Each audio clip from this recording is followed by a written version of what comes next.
I'm not dead yet! For better or worse. What it is, y'all, it's your old boy Pilk, and I'm coming back today with more Danmachi. We have not talked about the EX missions, and I sincerely apologize for that, guys. Normally we'd, cover basically how you would, build a free-to-play team, and then, A or B clear each one, and we'll cover that little by little. But for this first one, it's a team that I think is such a staple of this channel. A team that I've told you guys to spec into time and time and time again. I just kind of feel like it's a no-brainer to show you the S-Clear right out of the gate. And I'm going to drop a ton of these guys. So if you want to see all of these, we have basically 36 hours to finish all of these. So I'm going to drop, however many I can a day just to get these all out. So make sure you subscribe, check back. You're not going to get updates for all of these. I'm going to be spamming these as to whatever state that I can to make sure we get them all out in time. But let's talk about EX Mission 1 of 1. If you haven't beaten this yet, here's a team that will crush, sort of, this event. Now, when it comes to this team, the number one thing you got to remember here, you do need stun anklets. I have stun anklets on everybody except those that I'm swapping out. In this case, I'm swapping out Artie, and I'm swapping out Wealth. Now, the reason I'm swapping out Artie is because I'm basically using her as a defensive counterfront. There are a couple situations here that could falter my whole situation, but I'm going to kind of rely on what's been working. All right, so obviously we need to get as much SA gauge charge as humanly possible. So I've got to do 33% right from the gate. Now you could float Haruhime. There is a situation where that could be viable. I personally have found it to be a little bit better to utilize Haruhime here on the front line for her healing, but that isn't to say it's the only possible option. Though this opponent does hit really hard, and eventually removes your buffs too, so you really have to be careful about this. But we're to come out of the gate with 33% of the gauge charge. Everybody else is just going to kind of do their buff stack and debuff stack for that matter. And the really interesting part here is with your debuff stacks, you do have to be a little bit careful because some of these could expire, but I don't think so. Hers are for 5 turns, so we're good there. His are for 4 turns, so we're good there. And with her, we're going to go ahead and do skill 1. That's going to give everyone physical resist and magic resist plus 30%. That's a big defensive buff that I think we're going to absolutely need here. Let me double check everything, because now I'm second guessing myself. So he does physical resist down 40%. I believe she does water resist down 40%. Yeah, so we're good there, because your opponent is mostly deficient to magic, but this team needs some physical defense. And when we bring Mikoto in, she's going to cover her own magic defense. And we'll kind of cover why she's here when she comes in. But first, just know you're basically doing your basic buff stack. And we're going to be doing this physical and magic resist plus 30%. That's going to be a really important factor in overall survivability for all these characters. Now, you will notice that that Artie got stunned. I need to make sure that Artie actually got her skills off. She did. Magic resist and physical resist up. If she didn't, we're not going to have enough SA gauge charge to move on. So you need to make sure that whoever you're using for that skill gets their attack off before your opponent. Because if your opponent stuns them, you're in trouble. You're in big trouble. Same with Wealth here. So Wealth is coming in to do single target attack plus 25%. He's a really good unit for this measure. He's going to have type advantage. He's just all around just a really solid unit for getting single target attack. And we can't let... I mean, I guess technically you could bring Winnie and let her die and then do like a secondary run where nobody dies. It is an option, but I don't think it's the right option. I think this is a much better option for getting the kind of damage you need. So we're going to go ahead and use his skill 1. Everybody else is going to go move on to their skill 2, get basically their general buff stack. And with Haruhime, we're going to go on to Blowing Wind, because we need to make sure that all of the debuffs that we're implanting basically stay on our opponent. We need those to stay. Now, debuffs will not be removed. That's the good part. The downside is buffs will be removed on turn 5. So those really early buffs that we put on everybody, they're going to be gone. So we're going to have to be a little bit careful. But I think by the point that happens, I think we're going to be in a little bit less harm. If I recollect, I think Mikoto actually has a passive skill that will help us out a whole bunch. But for now, turn 3, Mikoto finally came in. The main reason we're using Mikoto, number 1, she gets a really killer SA. Number two, she has a water magic skill. Water is basically the element you want to use in this situation, and she is a giant killer. So, with these giant types, she's going to be a huge asset. So, she's got everything in her favor. Literally, this event is built for her. She is the number 1 asset for this. So, what I'm going to do is I'm going to continue blowing wind. There is another option I could use, but I really need to make sure that all our debuffs stay in play. Actually, our debuffs are good. So I'm going to go and do Night Storm. I'm going to do Night Storm because that's going to increase our heal rate. You will kind of see why I'm doing this here in a moment. But there is one situation that could make Mikoto, I guess, a little less potent. But let's kind of say, it's not even her potency that's an issue. It really just kind of becomes the opponent being a jerk. But let's go ahead and move on to doing everybody's single target attacks. And we're going to go ahead and just do Mikoto's, basically, her skill 1, then her skill 2, and then her skill 3. Okay. Here we go. Now, you will notice we are all poisoned, but as I always say, I don't think poison's a big deal in this stage of the game. There's enough healing going on here with Haruhime being on the team that we really don't have any concerns about that. You could do this without Haruhime, but I think the counter healing in this, at least in this fight, is super duper important. This opponent can hit insanely hard, as you may see in a moment. Now that we're on turn 4, we have to rebuff Dawn Wind. We've got to rebuff Torrent Slash, and I think this one should be good for a few turns. It's even a low art of physical attack, so actually I think I'm going to go... I'm in debate. I might stick with Haruhime's 3rd skill. I'm sorry, Aisha's 3rd skill. We have 3 turns left to decide. I think I might actually stick with it. We'll see. We'll see how everything plays out. Now with Mikoto, I'm going to do her skill 2, and so everything else is pretty much going to stay in play. Okay, now there is one thing I forgot to mention here, and it is a huge portion of it. I did do Haruhime's Night Storm a little bit early. I really should have saved it for the next turn. You'll kind of see why. But let's just go ahead and continue on.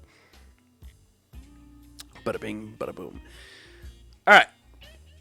So at the end of turn 4, we have a double SA pretty much come out of the gate. And that's the good news. Now, the only thing that really could totally murder us here is if Mikoto takes a double attack. If she takes a double attack on that turn, we could pretty much count everything out, because this will kill her. She did not take the double attack, but she is in a world of hurt. She got hit hard. Remember, she doesn't have that defensive buff. Now, you will note that buffs are pretty much gone now. Okay? So we will have to re-implement all of our buffs. All of our buffs are more or less gone. That is the unfortunate reality of what we're working with here. So what I'm going to do is I'm going to go back and do Night Storm. This is going to increase our heal rate.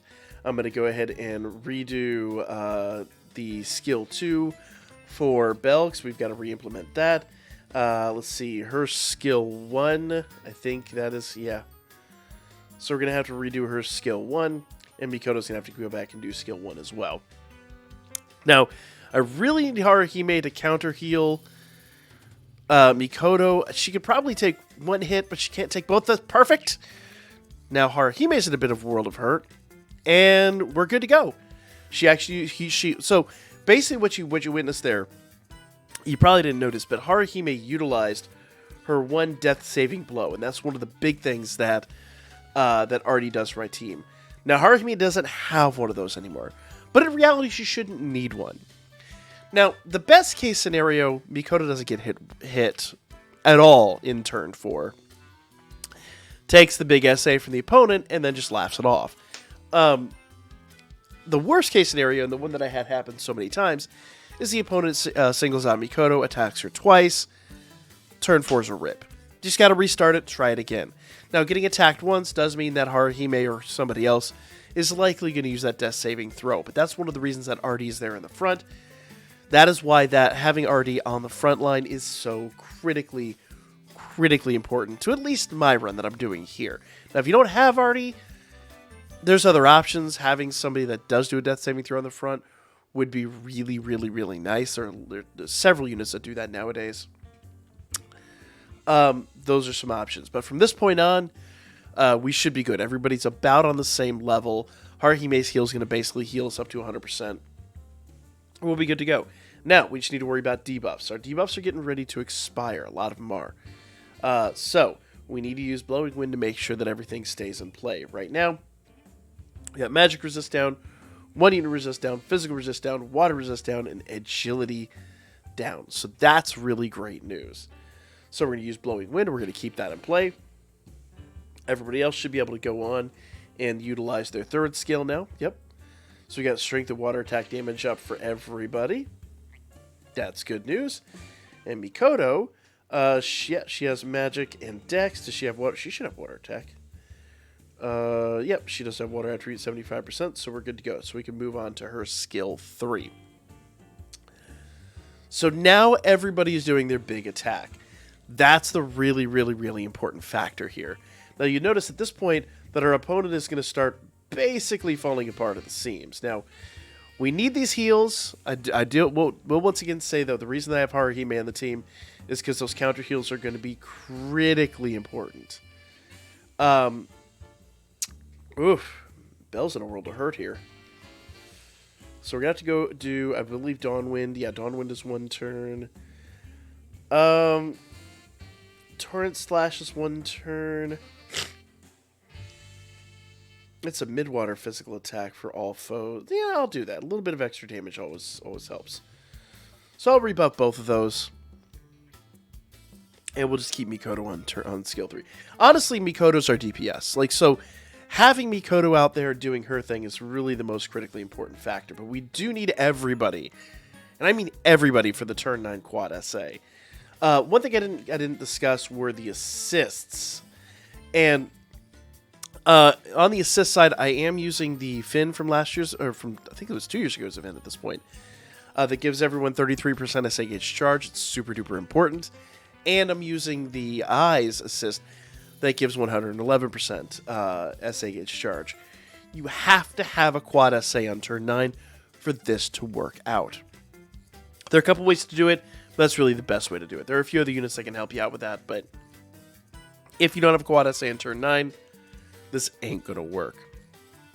Now, one thing I will say, I am using an older, I'm using the Ducky Hestia here, so I do not have the 20% assist. For water, what is it?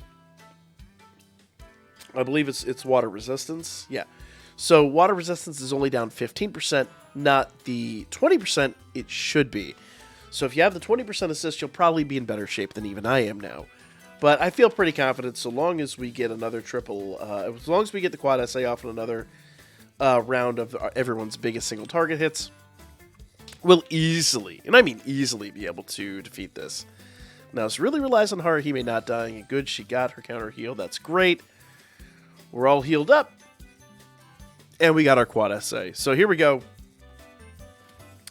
Now, worth noting, our opponent now has 8.3 million health. So we're going to do everybody's SA, and we're going to do this in order. Basically, Belle's going to give everyone water attack damage 100%. Aisha gets 80% per every self-water attack damage buff. That's going to give her a total 160% damage. And Mikoto is going to get 100% self-magic buff. So, Haruhime's hit, or it's not even a hit. It's literally just an all-allies buff.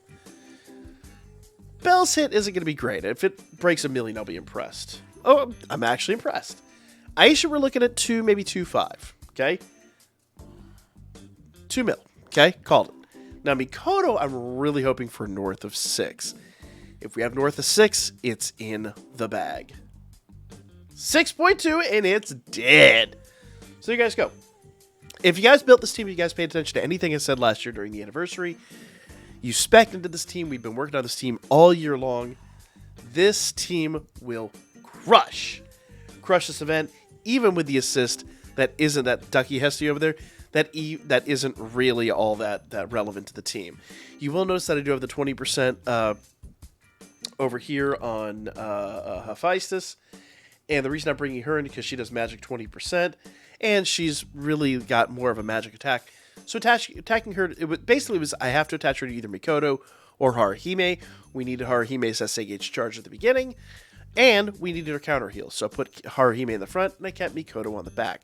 That won't always be the case, but the main thing when you're going into any of these, if you want to really beat this, the best methodology is to basically utilize somebody like Mikoto, who has the killer skill, in this case, Giant Killer, and the rest of your team that is just built for 120 to 100% strength and or magic, depending on what you're attacking with. 100% of whatever the elemental damage is, maybe 80 at the absolute minimum. And a really good percentage boost like Aisha does. Aisha gets a really awesome percentage boost and is really, really, really strong. And then have the killer skill as your DPS. There are slight variations of this that we will talk about later on. But for now, EX mission number 1, I'll be back with EX mission number 2 here in just a little bit.